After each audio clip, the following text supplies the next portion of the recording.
I came home to the smell of my mother-in-law's pot roast and the sound of my husband's voice, eager and greedy. They were discussing my inheritance, mapping out how to spend it and when to discard me. I stood frozen in the dark hallway, my new life burning in my pocket, realizing the most dangerous thing I could do was let them think they'd won. I'll never forget that evening for as long as I live. Not because it was spectacular, but because it sliced my life into a before and an after. My name is Simone Reed. I'm 34 years old and I work as a financial analyst for a major firm in Atlanta, Georgia. I've been married to Marcus for 10 years. We don't have children, and that's a separate painful issue. This issue hung over everything like a cold, dark shadow, a silent accusation that was never spoken, but felt every single day. Marcus wouldn't talk about it, but his mother, Dolores, used it as a weapon. That was the core of the drama, slowly eating us alive.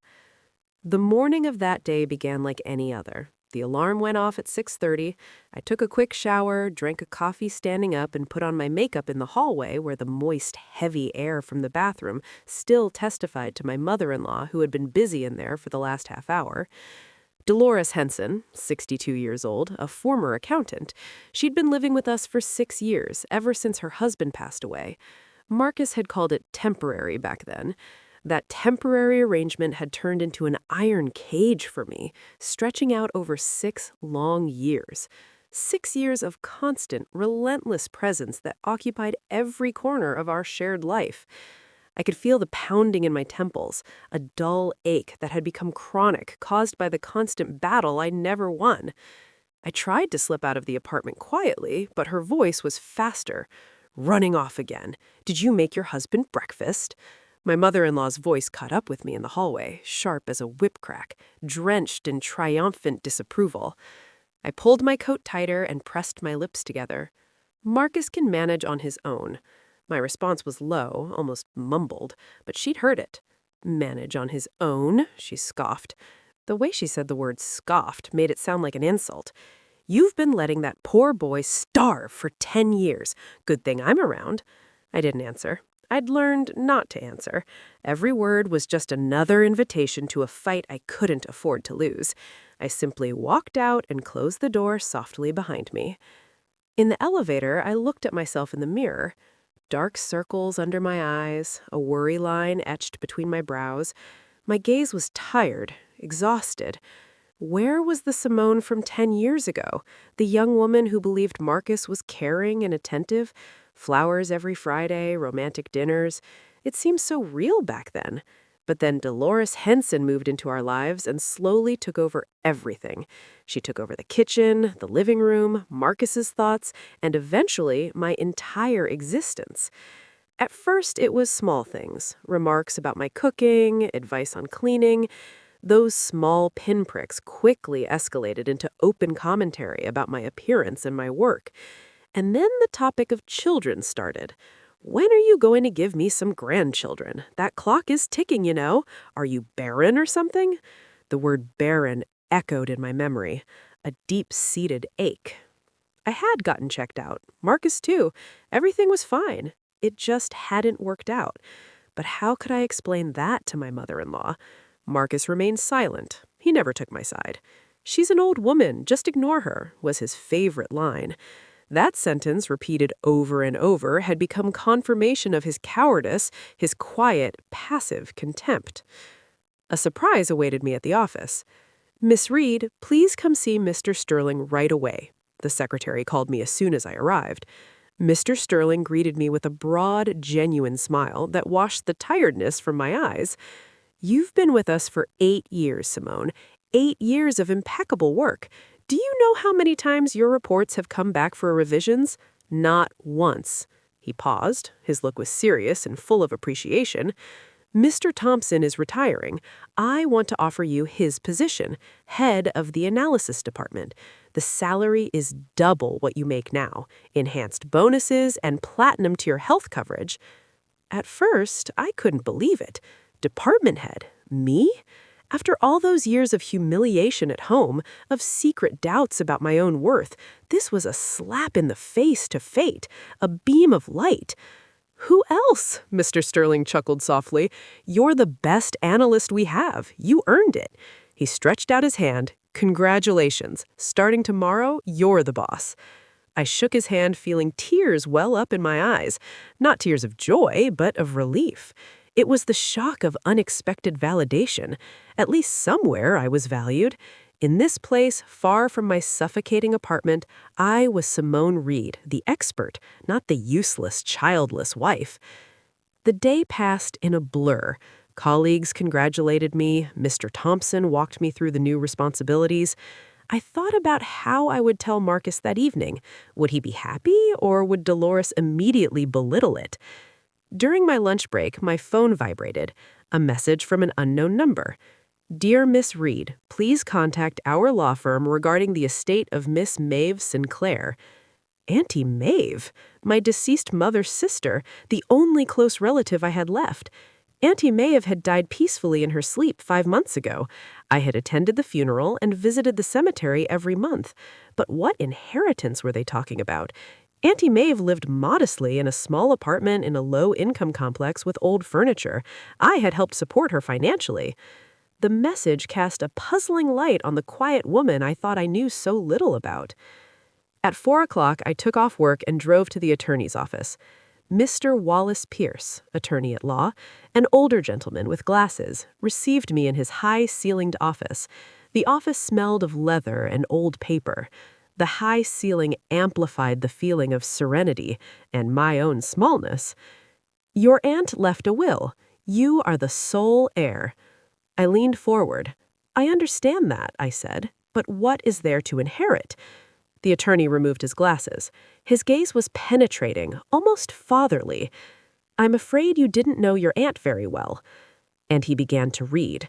The words fell heavily into the silence of the room. A 2-bedroom condominium in Midtown Atlanta, roughly 700 square feet, valued at about $250,000. A 1-bedroom rental unit in DeKalb County complex, valued at about $100,000. A weekend cabin with some land, about 1/3 of an acre, valued at $120,000. A bank account holding $15,000. A collection of antique jewelry, estimated value $10,000. I listened, unbelieving it. Auntie Maeve, who pinched every penny, was a small-time millionaire. The silence in the law office was broken only by my gasping breath. Where did it come from? I finally managed to press out. Your aunt saved and invested her entire life. She bought the properties back in the 90s. He handed me an envelope, a letter from Maeve Sinclair. My hands trembled at the familiar handwriting. My dear Simone, if you are reading this letter, I am no longer here. Don't be sad. Are you surprised by the inheritance? I understand why. I saved my whole life. Your mother knew about it. She should have gotten half, but she didn't make it. Now it's just you, Simone. I watched you all these years. I saw how your mother-in-law bossed you around, how your husband ignored your efforts. I kept quiet because you're an adult, but my heart ached. You are stuck in a marriage that suffocates you, but you lack the strength and a safe place to land. This inheritance is your insurance, your emergency exit. If everything is fine, keep living as you are. But if you realize you deserve better, you have a place to go. You have the freedom no one can ever take from you. And one more thing. When you find out about the inheritance, don't tell anyone right away. First, listen and observe. People show their true colors when they think no one is watching. I love you. Live for yourself. Your Auntie Maeve. The tears erupted. They were hot and painful. Tears of the deepest gratitude and grief for so much unspoken love. I cried in the attorney's office while he discreetly looked out the window. Auntie Maeve, the modest, quiet woman, had only pretended to be poor all those years to save all this for me. She had invested all her loneliness into securing my protection. Don't tell anyone right away. First, listen and observe. It was as if she had known, as if she had sensed the coldness and opportunism lurking within the walls of my marriage. Around 8 that evening, I parked outside our place. I had decided to tell Marcus everything. He would be happy. But Auntie Maeve's words echoed in my head. First, listen and observe. I climbed to the fourth floor. I quietly unlocked the door, planning to surprise him. The door opened soundlessly, and immediately I heard voices coming from the kitchen. It smelled of Dolores's typical dinner, pot roast and gravy, a scent I had associated with confinement and obligation for years. My mother-in-law and Marcus. I froze in the hallway. My coat felt heavy on my shoulders. The evening chill bit into my skin, but all I felt was a crippling coldness from within. "I'm telling you, it's a sure thing." Dolores Henson's voice was sharp, triumphant, as if marking a battleground. Sabine, from administration, her sister works at the law firm. That Sinclair woman left Simone a fortune.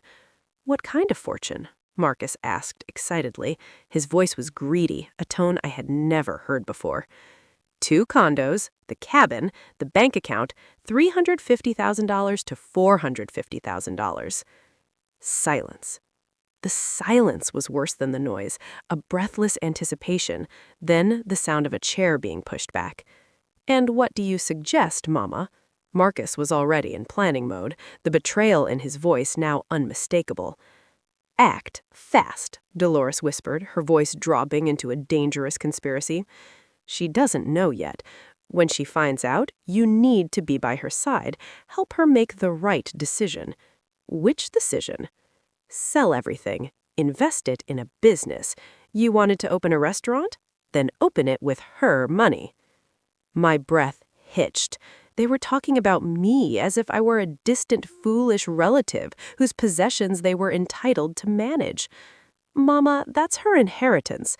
Marcus's objection was half-hearted, a mere formality. "So what? You're husband and wife. You say we put it on your name. You're the head of the family." "She won't agree." "Force her?" Marcus asked, his voice trembling slightly. "You pressure her about the kids. Say, I want kids, and you can't raise a family in a rental unit.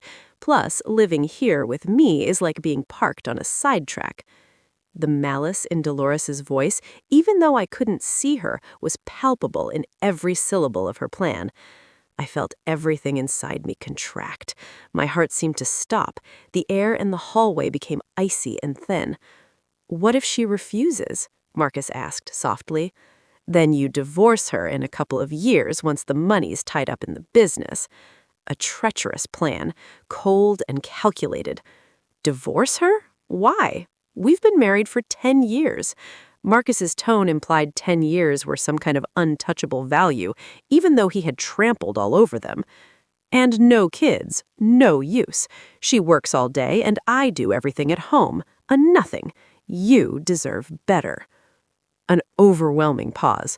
I waited for Marcus to contradict me, for him to say he loved me, for him to show even a flicker of decency. "Maybe you're right," he said. His voice was now firm, resigned, but agreeing. "Maybe it is time to make a change."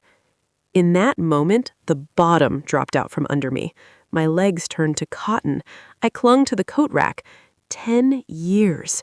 10 years I had made this man coffee, washed his socks, endured his mother, and all that time I had been a nothing? My aunt's words rose with terrifying clarity. People show their true colors when they think no one is watching. I left the apartment quietly, walked down the stairs, and sat down on a bench. It was cold. The light rain had turned into sleet. The cold drops hit my uncovered hair, but I felt nothing. I sat there without a hat, and strangely, I had no tears, just coldness, a coldness that forged the fury into steel. The feeling of humiliation was so deep that there were no tears, just a crystal-clear resolve. I pulled out my phone and opened the Notes app. My heart was not beating with pain, but with a cold, mechanical rhythm. Plan. Keep quiet about the inheritance, consult with an attorney, record conversations, prepare my exit. After 20 minutes, I returned and slammed the door shut loudly. A noise was meant to catch their attention. In the kitchen, my mother-in-law was stirring something in a pot. Marcus sat there with his smartphone. The tension was palpable when they saw me. "Simone, why so late?" "I had to stay longer." "I have some news." My mother-in-law turned around. In her eyes was a greedy curiosity she tried in vain to hide. She was expecting the news about Auntie Maeve. I got promoted, head of the analysis department. The salary is double. A pause. The air crackled with disappointment they couldn't conceal. The promotion was just an annoying obstacle that took their money away. "Congratulations," Marcus said indifferently. His eyes were already back on his phone. "More money is good." My mother-in-law turned back to the stove. "The family needs it." That was all. No way to go, no "we're proud of you," just money for the family. I was nothing more than a source of income whose value had just increased. I'm tired. I'm going to bed. I barely managed to maintain the mask of fatigue while a volcanic eruption raged inside. In the bedroom, I lay on the bed and stared at the ceiling. 10 years with people who considered me a nothing, who were just waiting for the moment to exploit and discard me. But now I had a plan. The door creaked. Marcus. He smelled of pot roast and the cowardice he had just displayed in the kitchen. He lay down next to me without saying a word. "Listen, Mama was talking about Auntie Maeve. She said there might be an inheritance. Didn't anyone call you?" He tried to sound innocent, but the tension in his jaw betrayed him. "No, no one called." "That's odd. Well, if they call, let me know. We're family, after all." I looked at him with an expression that feigned neutrality, but my inner thoughts were full of scorn. "We'll see." "Good night," he said more, but I stopped listening. My mind was racing with plans. Tomorrow's call to the lawyer, the day after, getting the documents, and all the while remaining silent, observing, recording. I fell asleep with the thought, soon everything will change. The next morning, I woke up earlier than usual. I got ready quietly and left. I felt the new resolve permeate my body. At the office, I called the attorney, Miss Regina Stone, a specialist in family law. I briefly described the situation, my voice cool and professional. "Come by at 2. We'll discuss it." At 2, I sat in her bright office with flowers on the windowsill. The office felt reassuring, far from the chaos at home. I told her everything, about my mother-in-law, my husband, and the previous night. Miss Stone listened attentively. Her eyes showed no surprise, only professional empathy. "Simone," she said, "the good news is the inheritance is your separate property, even if acquired during the marriage. Under Georgia law, an inheritance is considered separate property and is not subject to equitable division. Your husband has no claim to it whatsoever." I breathed a sigh of relief. Auntie Maeve hadn't just gifted it to me, she had protected it. Recording conversations without consent is legally complicated, but for your own understanding, you can continue. If you want a divorce, prepare now. Open a separate bank account. Keep documents in a safe deposit box. Don't raise any suspicion until you're ready to leave. They will apply pressure. They will try to corner you. You must be prepared. I live in my mother-in-law's condo. She could kick me out. The thought of homelessness, even with my salary, was terrifying. Yes, you need your own place. Ideally, your family shouldn't know about it. Miss Stone looked at me not just as a client, but as a woman in urgent need of rescue. "Stay strong, Simone. You have the right to a better life." I left with a clear plan and a feeling of freedom. For the first time in years, I was in control of my own life. 2 days later, I drove to the attorney's office. By evening, I was the official owner of the 2 condos, the weekend cabin, the bank account, and the jewelry collection. The keys felt heavy in my purse. Heavy keys to a new life. The condo in Midtown was beautiful. High ceilings, large windows, a view of the park. It needed renovation, but the potential was huge. The thought that this place would soon be my refuge gave me boundless strength. I called a contractor and set up a meeting. At the bank, I opened a new account and rented a safe deposit box for the documents. Every day, I recorded conversations, the constant nagging from my mother-in-law, my husband's indifference, the hints about the inheritance. Dolores talked endlessly about the money they would soon need to unleash Marcus's potential. Marcus mostly stayed quiet, supporting his mother only with nods. The renovation started a week later. I went there during my lunch break to check on the progress. I chose light colors, a style that promised warmth and openness, the exact opposite of the suffocating darkness in Dolores's apartment. The contractor promised to finish in 1 month. In parallel, I secured my belongings. I gave winter clothes to a friend, took books to the library, and carried documents to work with me. I secretly emptied out my old life piece by piece. The pressure mounted. Every day was about Auntie Maeve. My mother-in-law asked with false concern, "Did your aunt really not leave anything behind?" "No idea. No one called," I replied monotonously, my voice smooth as glass. Marcus started conversations about the future, hinting that it would be nice to have a home of our own, a home that naturally he would finance. In the second week, my mother-in-law became more aggressive. The facade of concern crumbled. "Your promotion is only causing problems. You haven't learned to cook in 10 years? Childless, useless." Her words no longer hurt me. It was just noise. Marcus didn't defend me, staying silent or backing his mother. I recorded everything and sent it to my attorney. Third week, my mother-in-law asked directly about the inheritance. Her face was pale with fury and greed. "I know for a fact she left you something. Don't you dare lie." "Where did you get that information?" She fell silent, realizing she had revealed too much. The realization hit her like a punch. That evening, Marcus tried the soft approach. He placed his hand on my arm, something he hadn't done in years. "Simone, if there's anything, tell me. We're family." I pulled my arm away. His touch repulsed me. "I need to think." The renovation was nearing completion. I had already bought furniture to my taste, not my mother-in-law's. Now I had everything.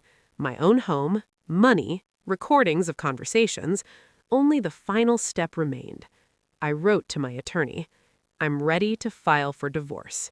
The answer came within a minute. "Come by tomorrow, we'll discuss strategy." I put my phone down and smiled for the first time in 3 weeks. It was a smile of power, of self-determination. Soon, everything would be over. The next day, I met with Miss Stone at 10 a.m. The city rushed by outside while I spread the documents on the table. Deeds, bank statements, printouts of the conversation recordings.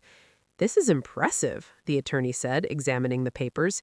"You prepared thoroughly. You had 3 weeks, and you used them wisely." We talked for 2 hours. Miss Stone explained the divorce procedure, potential pitfalls, and my husband's possible actions.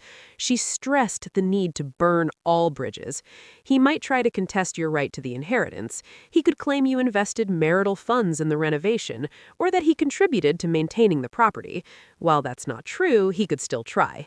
So keep all receipts and contracts. Pay for the renovation only from your separate account where you deposited the inheritance. No joint funds. I nodded. I had already done that.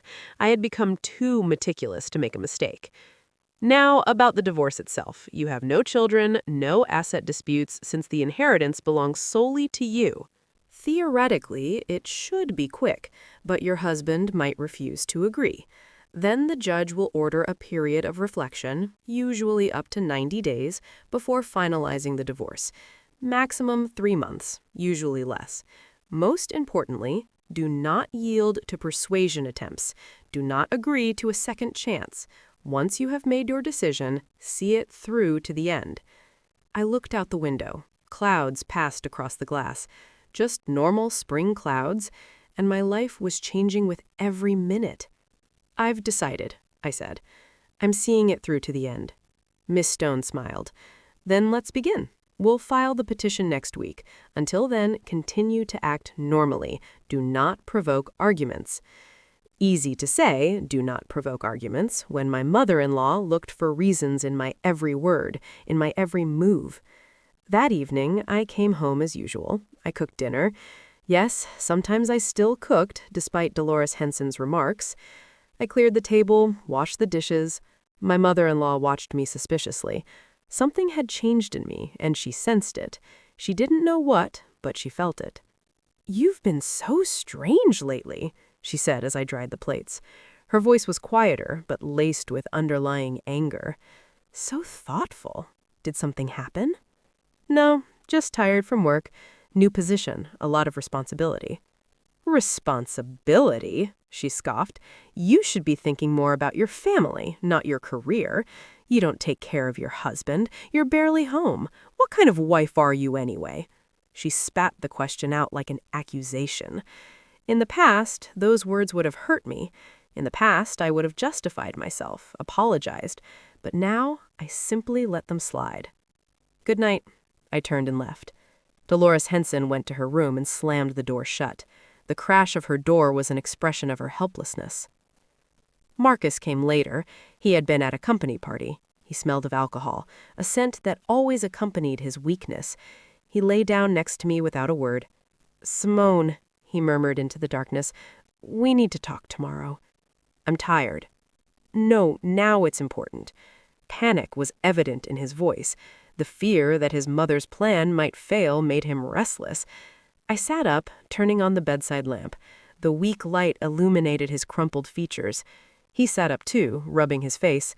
"Listen, Mama was talking about Aunt Maeve. There's supposed to be an inheritance. Didn't you get a call?" There it was, open cards. "Yes," I said calmly. The inner peace was chilling. "I've taken care of everything." He exhaled, as if he had expected and simultaneously feared that answer.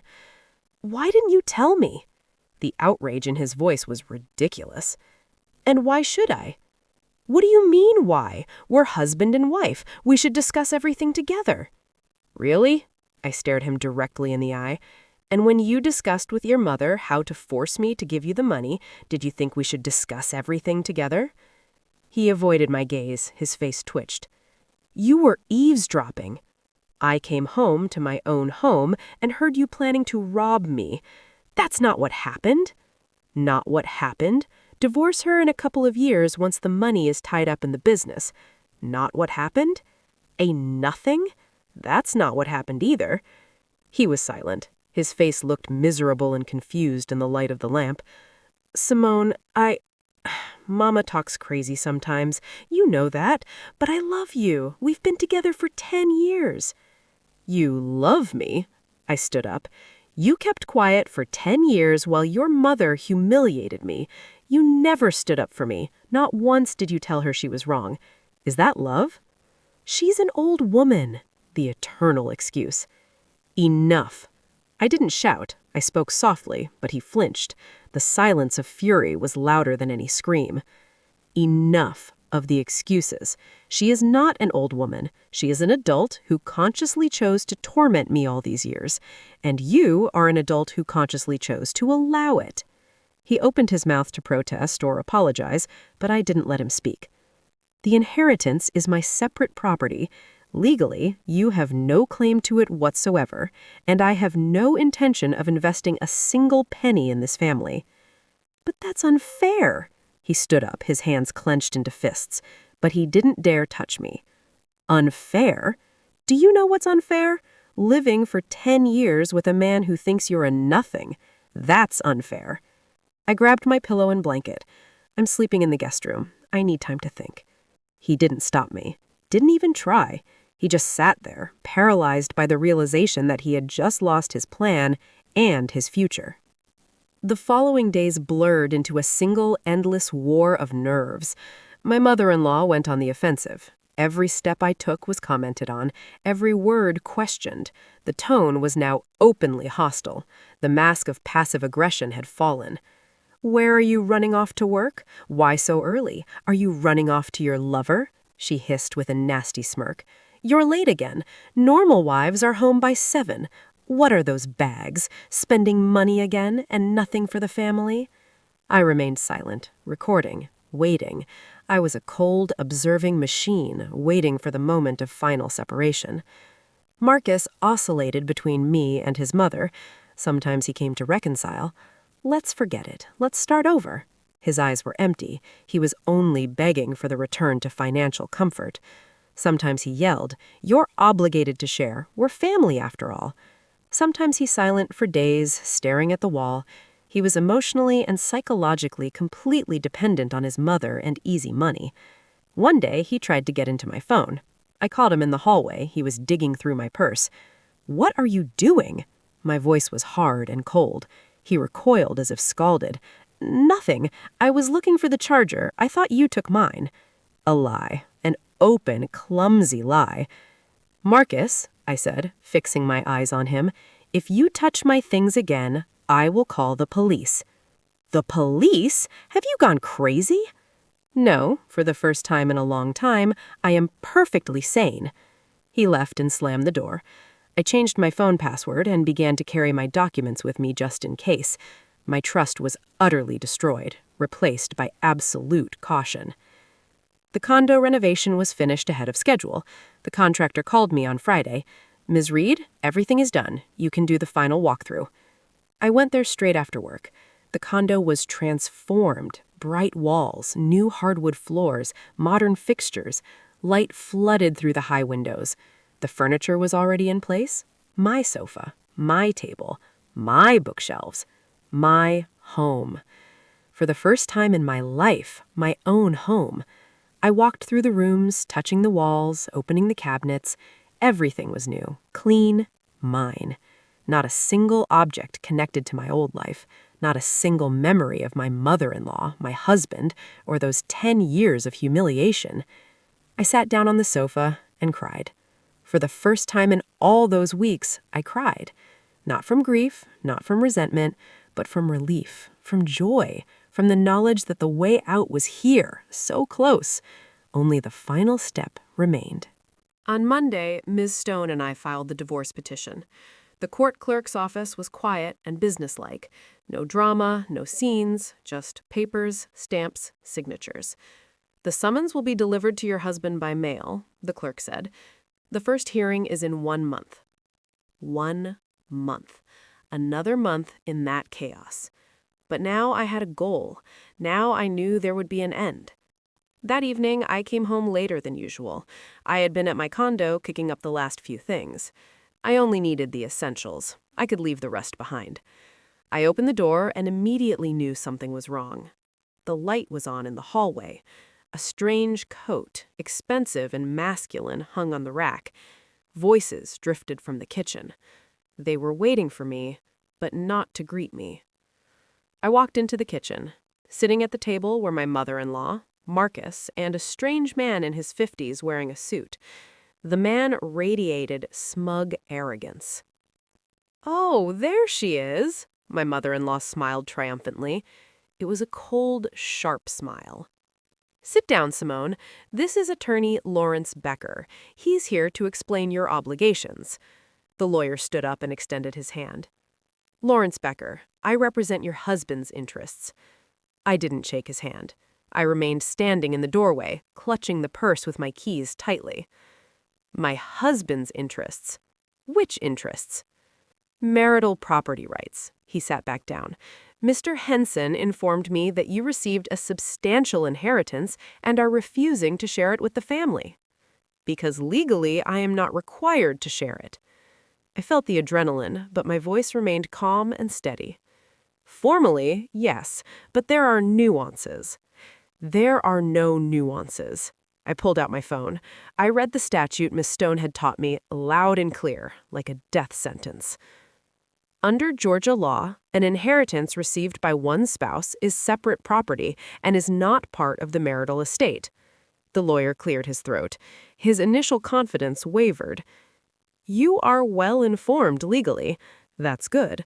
But let's talk about an amicable resolution." "Amicable resolution?" I looked at my mother-in-law, whose hands were on the table. "Is that what you call calling me a nothing and planning a divorce after taking my money?" Dolores Henson went pale. Her eyes widened in horror. "She recorded it," she hissed to Marcus. "I told you so." "I recorded it," I confirmed, "for 3 weeks.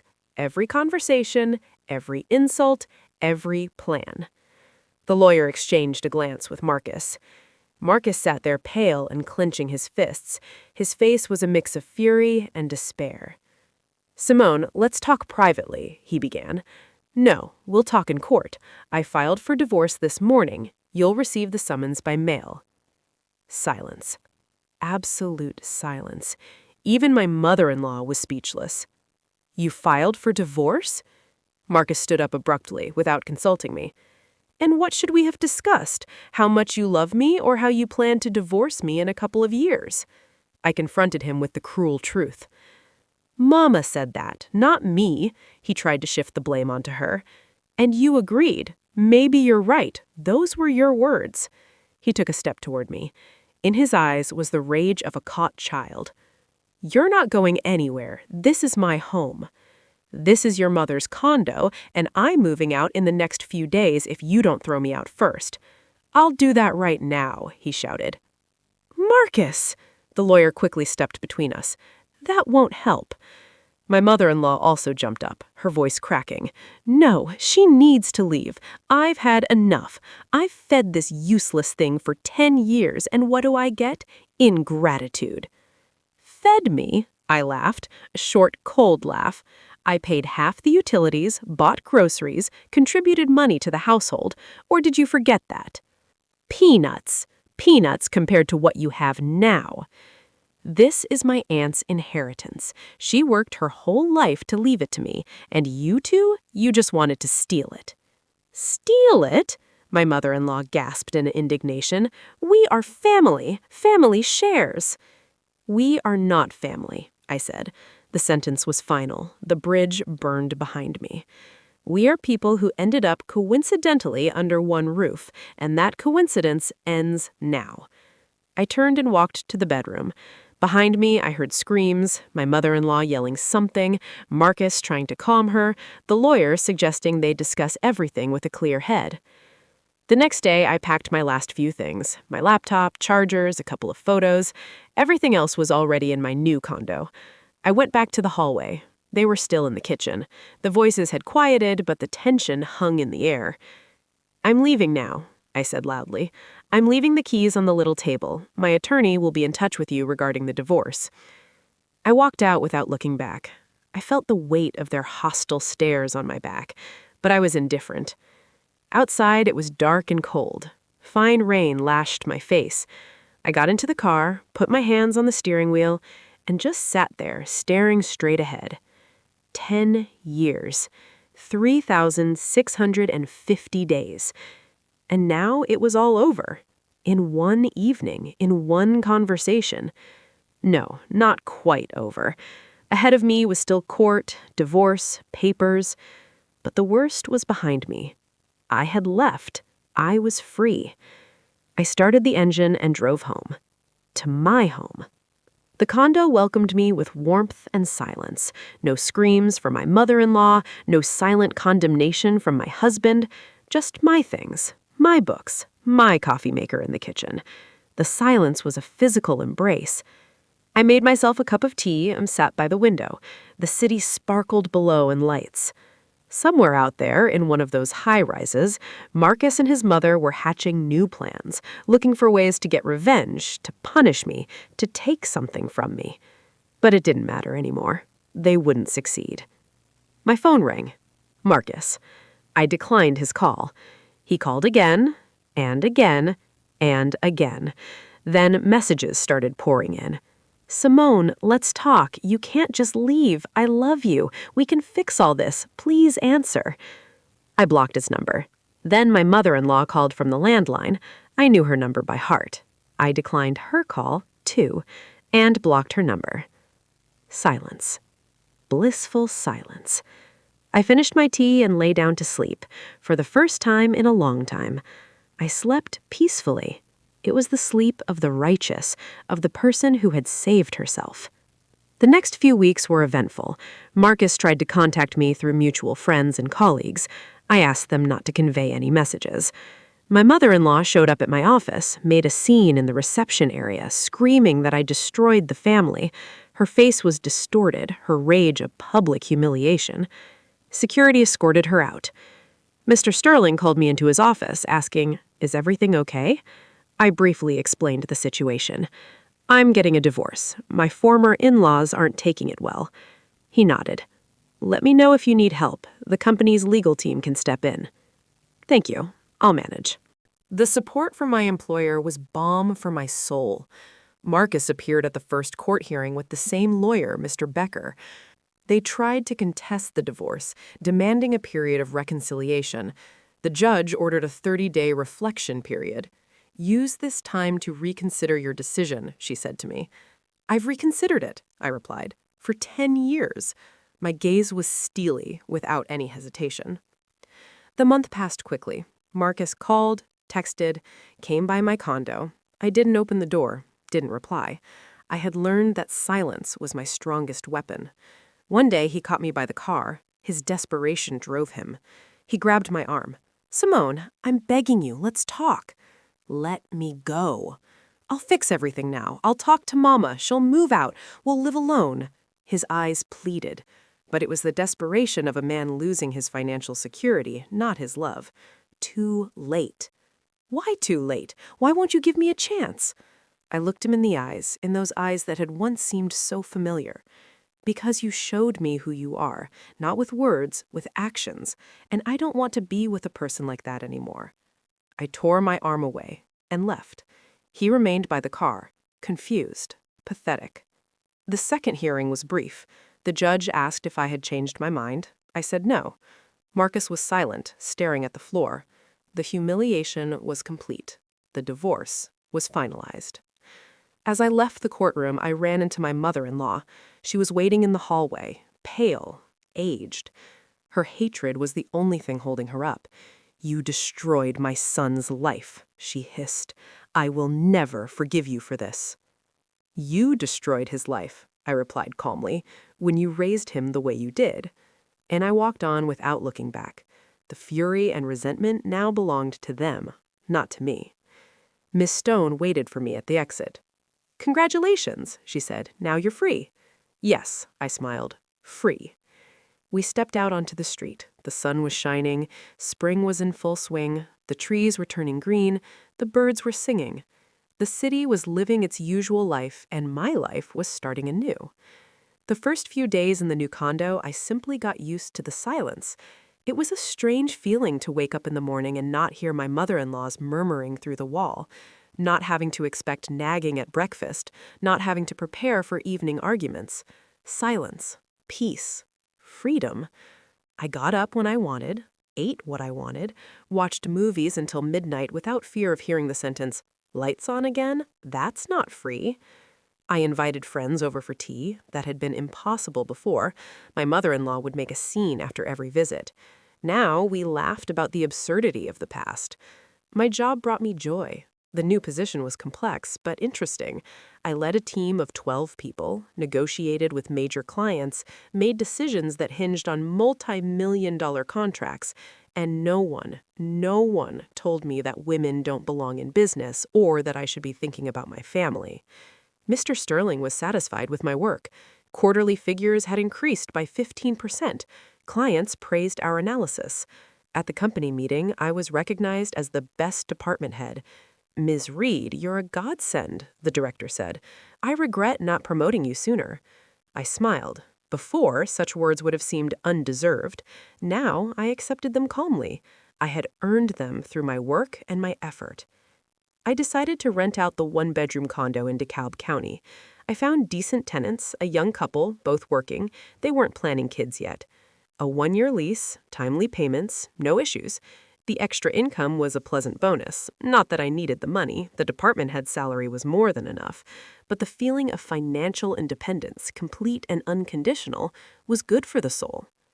I visited the weekend cabin for the first time a month after the divorce. I drove there with a knot in my stomach, unsure what to expect. Auntie Maeve had never spoken about this cabin. I hadn't even known it existed. The cabin was small but cozy. Wooden with carved window frames with a deck leading into the yard. Apple tree, cherry tree, currant bushes, an old well in the yard, an arbor covered in wild grapevines. It smelled of old wood and fresh earth. Inside, it was clean and tidy. Apparently, Auntie Maeve had hired someone to look after the place. Simple furniture, crocheted doilies on the table, a small antique picture in the corner. Everything was just like my grandmother's house in the country when I was a child. I sat down on the deck and gazed out at the yard for a long time. The birds were singing, the wind rustled in the leaves. It smelled of earth and grass. Auntie Maeve, how much she had done for me, and how little I knew about her life. She had worked as a nurse her entire life, helping people, saving money, buying property, thinking about the future, about my future. She knew. She knew that sooner or later I would need a way out, and she had prepared it. I cried sitting on that deck, cried out of gratitude, out of love, out of regret that I couldn't tell her all this while she was alive. After that day, I went to the cabin every weekend. The house became my sanctuary, my place of strength. There, I recovered from the city bustle, read books, and worked in the garden. The neighbors were kind, an elderly couple who had known Auntie Maeve for many years. Ms. Wagner, the neighbor to the right, said, "Auntie always said when I met her, 'My niece is smart and beautiful, but she got hooked up with a good-nothing husband.'" I laughed. She knew too. Maeve Sinclair knew everything. Ms. Wagner shook her head. She was a wise woman. God rest her soul. Weeks passed. Life found a new rhythm. Marcus stopped calling. He seemed to have accepted it or found another way to reach me. My mother-in-law also fell silent. I had almost forgotten them, like a bad dream that was finally over. But one day, about 6 months after the divorce, our paths crossed again. I was at a shopping mall looking for new curtains for the cabin. A normal Saturday, lots of people, music from the speakers, and suddenly a familiar silhouette front of an electronics display. Marcus. I didn't recognize him at first. He'd changed, lost weight, looked haggard. His clothes were wrinkled, his face unshaven. He stood there, staring at the electronics display. He wasn't buying anything, he was just staring. My first impulse was to walk away before he noticed me, but something held me back. Curiosity, maybe? Schadenfreude, or simply the desire to find closure. I walked over. "Marcus." He flinched and turned around. Fear flashed in his eyes, then something like shame. "Simone, is that you? Hello?" "Hello." We stood facing each other, former spouses, strangers. 10 years together and only a few months after the separation, I no longer understood what I had ever seen in this man. "How are you?" he asked. "Good. And you?" He shrugged. So-so. The lie was obvious in his appearance, his voice, his extinguished gaze. "I heard you wanted to open a restaurant," I said. "How's that going?" He avoided my eyes. "It didn't work out." "Why?" "Didn't have enough money. They wouldn't give me a loan. The business plan didn't fly." I remained silent. What did he expect? That I would give him money? Pity? That I would say everything could still work out? "Mama sold the condo," he added quietly. His voice was now laced with genuine sadness. "The one we lived in. Had to." "Why?" "Debt. I had some problems. Took out a loan for the business. Miscalculated." So that was it. He had tried to open his restaurant without my money, on credit, and had gone bankrupt. And my mother-in-law, who had dreamed so much of the family business, had lost her only home. I could have said, "I told you so." I could have laughed, mocked, reminded him of all their plans and schemes. But I didn't. There was no room for revenge in my heart anymore, only for a cold, detached truth. "I'm sorry," I said. And it was true. Not because I still loved him. No, the love had died that evening when I heard the conversation in the kitchen. But he was a person, an unhappy, lost person who had made the wrong choices and now had to pay for them. That was the real justice.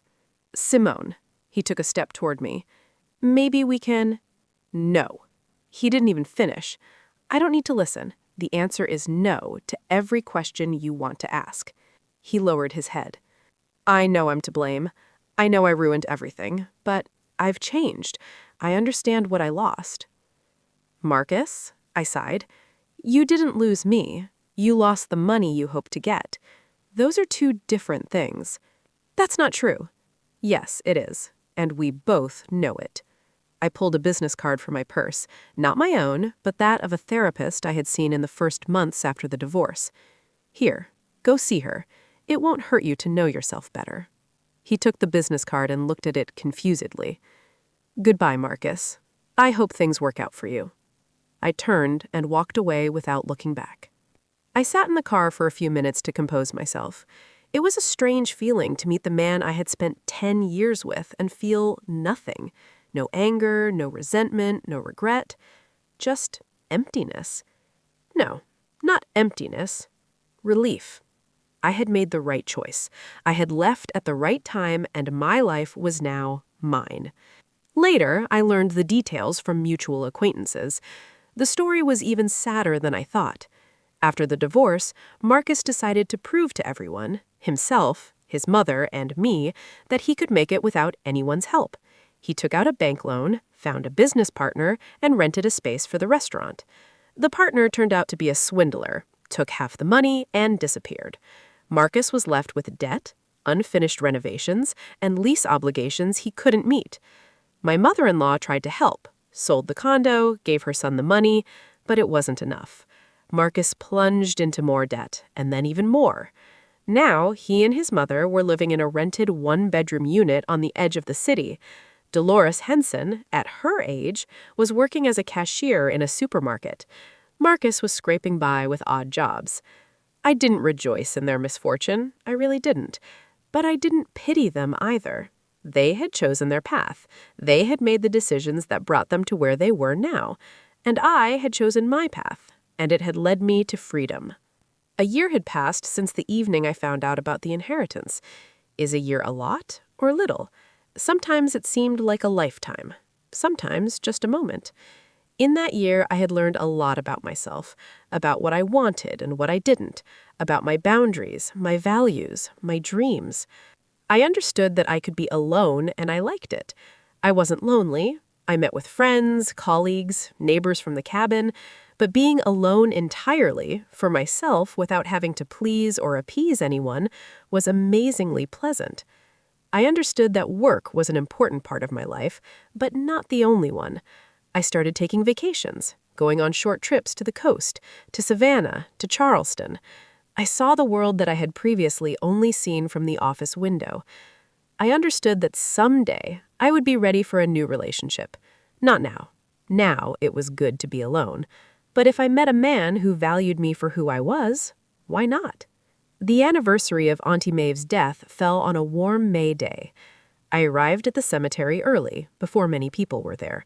I brought flowers, white roses, my aunt's favorite. I placed them in the vase, wiped the headstone clean, and removed the last year's leaves. I sat down on the bench nearby. The sun shone through the tree canopy. The birds were singing. The city rustled in the distance, but here it was quiet and peaceful. "Hello, Auntie Maeve," I said aloud. "I'm here, as promised." Silence in response, but I knew she heard me, somewhere where there was no pain and no sorrow. "I'm doing well, better than well. Your condo is a miracle. I renovated it. I live there, and I'm happy every day. I go to the cabin every weekend. Your neighbors are wonderful people. Miss Wagner sends her regards." I smiled, wiping away a tear. "I got promoted, remember? Now I'm the boss, a real boss with an office and a secretary. You'd be proud." I fell silent, looking at the photo on the headstone. My aunt looked back at me from the photo, kind, wise, understanding everything. "I divorced Marcus. You were right. He wasn't the person he pretended to be. But I don't regret the 10 years. I learned a lot. Most importantly, I learned to value myself. That was the most valuable lesson she had given me. I pulled the letter from my purse, the same one from the attorney. I read the last lines again. "When you find out about the inheritance, don't tell anyone right away. First, listen and observe. People show their true colors when they think no one is watching." "Thank you," I said, "for everything. For the money, for the condos, for the cabin, but most of all, for these words. They saved my life. Not literally, but you know what I mean." I put the letter back in my purse, stood up, and straightened the flowers in the vase. "I'll come every year on this day. And just in between, too. You're not alone, Auntie Maeve. I remember you. I will always remember you." I stood there for another minute, gazing at the grave. Then I turned and walked towards the exit. Life went on. My life. Free, independent, my own. That evening, I sat on the balcony of my condo. The city spread out below me. Lights, cars, people, millions of fates, millions of stories. And one of them was mine. The tea cooled in the cup. The wind ruffled my hair. I thought about the future, about the work that brought me joy, about the condo that had become a home, about the cabin where the apple trees would soon bloom, about the travel still ahead of me, about the books I wanted to read, about the people I wanted to meet, about the life that was just beginning. 35 years old. Is that a lot or a little? Before, it seemed like a lot. It seemed like the best was behind me, that nothing would change, that I would endure my mother-in-law for the rest of my days and wait for love from a man who couldn't love. Now I knew that everything was just starting. Decades lay ahead of me. Decades of freedom, of opportunities, of choice. The rebirth was complete. I finished my tea, shivering slightly in the evening chill. It was time to go inside. But before that, I took one last look at the city, at the lights, at the stars, at the infinite sky above me. "Thank you, Aunt Maeve," I whispered. I am living for myself, just like you wanted." The scent of blooming cherry drifted in from somewhere. Spring was in full swing. Life went on, and I was happy. Not that feverish happiness that flares up and dies out, not that happiness displayed for others, but a quiet, calm, genuine happiness. The happiness of a person who had finally found herself. I stood up, went into the condo, closed the balcony door, turned on the light, and looked at my reflection in the dark glass. A woman in her mid-30s, successful, independent, free, with a past that taught me, a present that delighted me, and a future that beckoned. I smiled at my reflection, and the reflection smiled back. The following morning, I woke to the particular silence of a Saturday. No alarm, no muffled arguments through the wall, just the distant hum of the city and a slant of sunlight painting a bright stripe across my new hardwood floor. For a moment, I simply lay there, absorbing the peace. It was a luxury I still wasn't used to, a deep, cellular calm. My phone buzzed softly on the nightstand, a calendar reminder for the farmer's market. I had never been a regular before. Saturdays were for cleaning under Dolores's critical eye or running errands dictated by her endless lists. Now, I went because I wanted to. The market was a vibrant chaos of color and scent. I bought peaches that smelled like sunshine, a bunch of lavender, and a wedge of cheese from a local dairy. As I was paying for a loaf of sourdough, a voice behind me said, "That's the best bread in the city. Good choice." I turned. A man, roughly my age, with kind eyes and a dusting of flour on his dark sweater, smiled. He held a basket of his own, filled with vegetables. "The olive rosemary," he clarified, nodding at my loaf. "It's my weakness." A simple, normal interaction. Yet for a decade, any conversation with a man that wasn't strictly professional would have been analyzed and weaponized by Dolores. "Who was he? Why were you talking? You think you're so special." The ghost of her voice tried to echo, but it was faint now, easily dismissed. I smiled back. "I'm trusting you. It's my first time." "Well then," he said, his smile widening. "Enjoy. It's a ritual for me, the best part of my week." He gave a small, friendly nod and moved on to the tomato stand.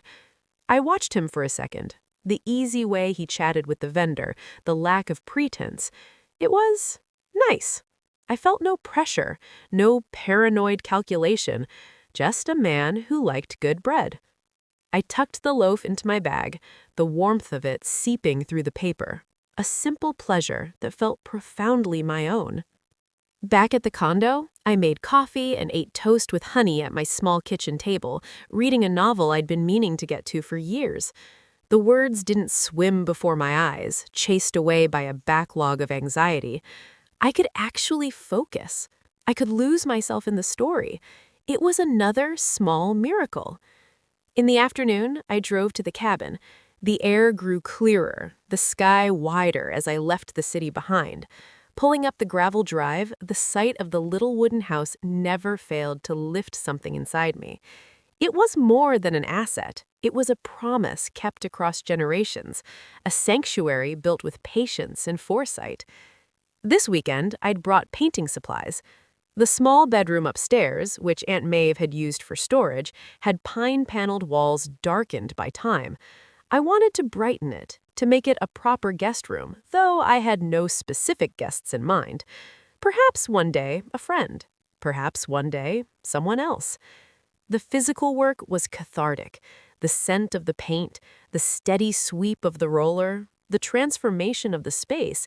It was creation, not maintenance. I was building, not just enduring. As I worked, my mind drifted, not to the past, but to a future that felt genuinely open. The promotion had cemented my professional confidence. The properties provided a security I'd never known. But it was the internal shift that was most profound. The Simone who had tiptoed through her own existence, apologizing for her existence, was gone. In her place was someone who knew her own worth, not because of a title or a bank balance, but because she had looked into the abyss of her own misery and chosen to walk away. That evening, after cleaning the brushes and showering off the paint, I lit a fire in the cabin's stone fireplace and wrapped myself in a blanket. The legalities were long finished. The divorce decree was filed in my safe deposit box. Marcus and Dolores had receded into the background noise of my history. Yet a final piece of business remained, one that I had been putting off. It wasn't for them, it was for me. The next Monday after work, I drove to a neighborhood I hadn't visited in over a year. The building was smaller, shabbier than I remembered. I parked across the street and watched for a moment. The curtain in the third-floor window twitched, a familiar, paranoid gesture. Dolores. A few minutes later, the main door opened and Marcus stepped out. He looked older, diminished. His shoulders were hunched against the chill, though the evening was mild. He walked with a purposeless gait, heading toward the corner store. The sight of him evoked a complicated soup of emotions, a residual pang of something like grief for what I'd believed we had, a cold splash of anger for what it actually was, and finally, a settled layer of pity.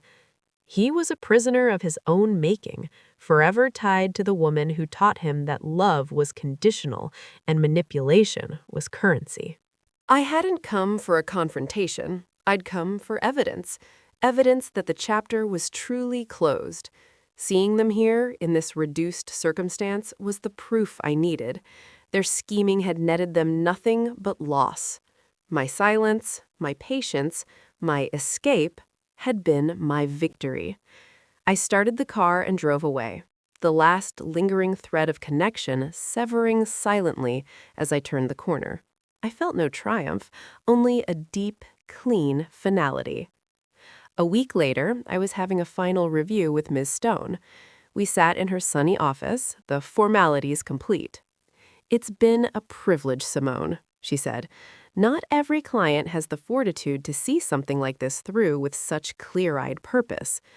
"I had a good guide," I said, meaning both her and Auntie Maeve, "and a powerful motivator." She nodded understandingly. "What now?" "Now," I said, leaning back in the chair, "I live." And I did.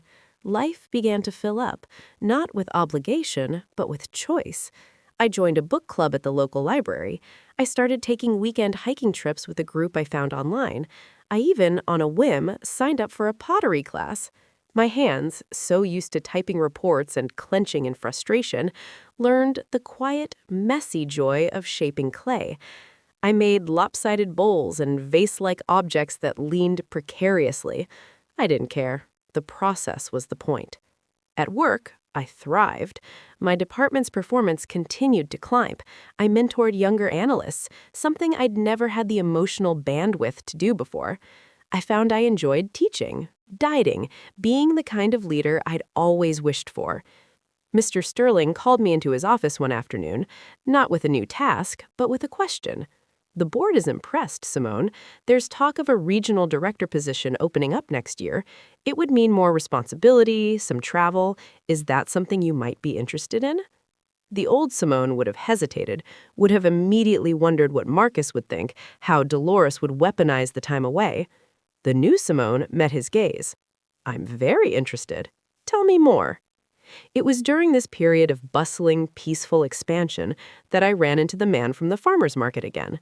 This time, it was at the independent bookstore near my condo. I was browsing the fiction section when I heard a familiar, friendly voice. "If you liked that, you'll probably love this." He was pointing to a book in my hand, then to another on the shelf. Same sense of atmosphere, but a more hopeful ending. I looked up, surprised. "The bread expert is also a literary critic?" He laughed. "Daniel, and I'm just a guy who reads too much. Simone, right?" I was startled he remembered. "That's right. I have a good memory for faces," he said, as if reading my thoughts, especially ones that look skeptical about olive rosemary bread. His eyes were a warm brown, crinkled at the corners. There was no agenda in his gaze, no hungry calculation, just a shared appreciation for simple things. We talked about books for 10 minutes, then about the recent exhibit at the art museum. The conversation was easy, flowing. When he mentioned he was headed to the coffee shop next door, he asked if I'd like to join him. I paused. The instinct to retreat, to avoid any situation that could be misconstrued, was a ghost reflex. I looked at him, his open expression, his hands tucked casually into the pockets of his corduroy jacket. "I'd like that," I said. Over coffee, I learned he was an architect who specialized in restoring historic buildings. He loved old wood and forgotten details. He was divorced, amicably, after a marriage that had simply run its course.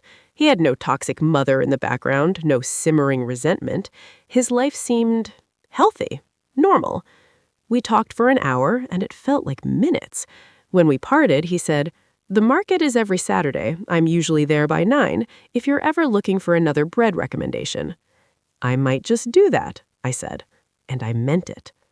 I didn't rush. I didn't analyze every text. He texted 2 days later about a book he'd mentioned. I didn't try to mold myself into what I thought he might want. I was simply myself. Simone, the department head, the condo owner, the woman who was learning pottery and loved her aunt's cabin. We went for walks. We visited a gallery. He cooked me dinner in his airy, book-filled loft, and I wasn't once tempted to jump up and clear the plates, conditioned by a decade of criticism.